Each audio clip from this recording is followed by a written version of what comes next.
आखिरी में मैं यही कहूंगा कि हेल्दी इंडिया स्लोगन नहीं, मिशन होना चाहिए। क्या बात, हेल्दी इंडिया मिशन और स्वच्छता ही स्वास्थ्य को बनाए रखती है।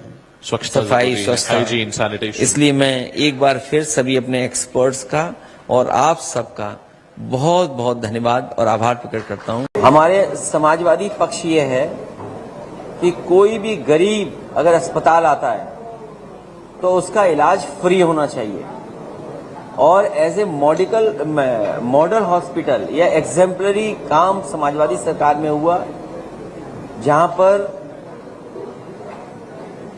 कई मेडिकल कॉलेज और हॉस्पिटल्स में इंतजाम था कि कोई भी गरीब को कार्ड नहीं दिखाना पड़ेगा, इलाज पूरा फ्री होगा, उसका दवाई फ्री होगी, उसका कोई भी चेकअप फ्री होगा, और गंभीर से गंभीर बीमारी अगर होगी हार्ट की, लीवर की, किडनी की, कैंसर की, तो वो इलाज फ्री होगा।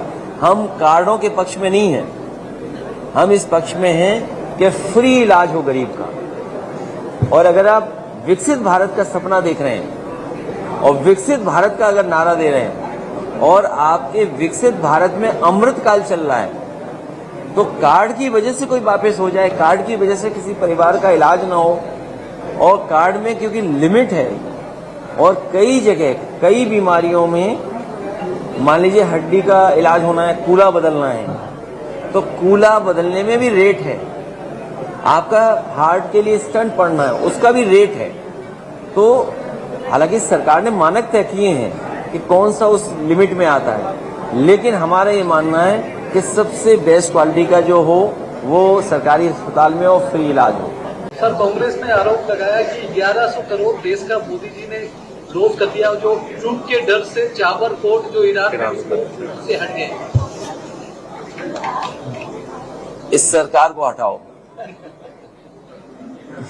हमारा और सबका लक्ष्य होना चाहिए कि भारतीय जनता पार्टी हटे। हमारे यूपी में भारतीय जनता पार्टी के बहुत एक्सपीरियंस नेता हैं, इन्हीं मामलों के बड़े बड़े एक्सपर्ट हैं, और वो एक्सपर्ट इस हद तक थे कि बाद में पैसा कमाने के लिए वो खांसी की दवा में कोडीन बेचने लगे। बताइए, मैं आपसे कहना चाहता हूँ, आप सब लोगों से, कभी खांसी हो तो बीजेपी वाली खांसी की दवाई मत लेना।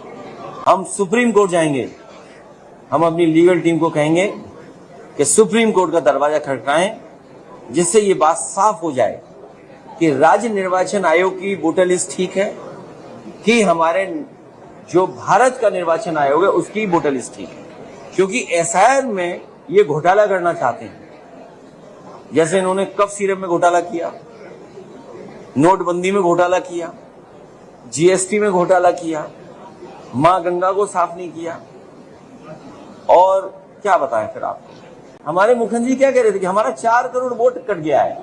अब मुख्यमंत्री जी कैसे पता है कि उनका 4 करोड़ वोट कट गया है? हमारे मुख्यमंत्री जी कहते हैं कि 4 करोड़ वोट कट गया। तो हमने कैलकुलेट किया कि 4 करोड़ डिवाइडेड बाई 403, तो कम से कम 80,000 वोट चला गया बीजेपी का।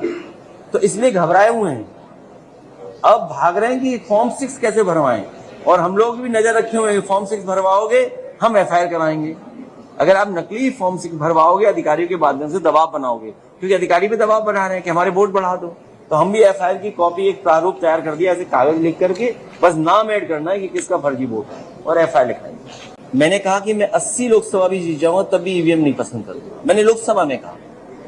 अगर ये बात गलत है तो बीजेपी कहे, और अभी तो हमने बीजेपी को हराया है ना, बैलेट से भी हराएंगे बड़े पैमाने पर, और हम विकसित भारत बनना चाहते हैं।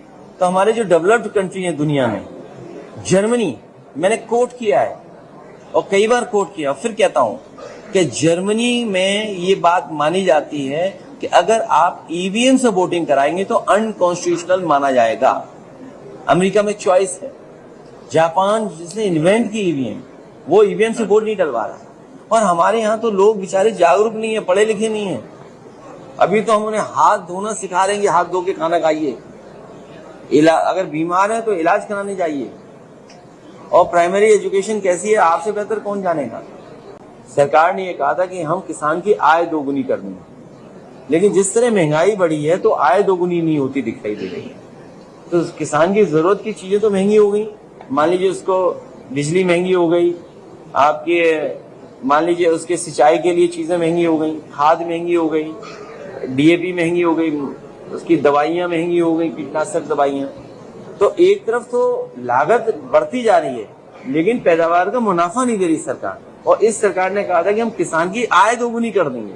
तो ये सवाल इस बजट में जरूर पूछेंगे कि भाई आय दोगुनी किसानों की हुई कि नहीं। धरती पर किसी राजा ने इतने मंदिर नहीं तोड़े होंगे, लेकिन मीडिया साथ है उनके, हम करें क्या। धरती पर किसी राजा ने इतने मंदिर नहीं तोड़े होंगे जितने भारतीय जनता पार्टी ने पौराणिक मंदिरों को तोड़ा है। और यही नहीं, हम एक मंदिर बना रहे हैं, बीजेपी वाले उसमें तंगड़ी लगा रहे हैं। बताइए आप, हर बार कुछ न कुछ करते हैं उसमें। तो ये ऐसे ही हैं, और पूरा काशी का सब बुरा कर दिया, ना क्यूटो बना ना काशी रही।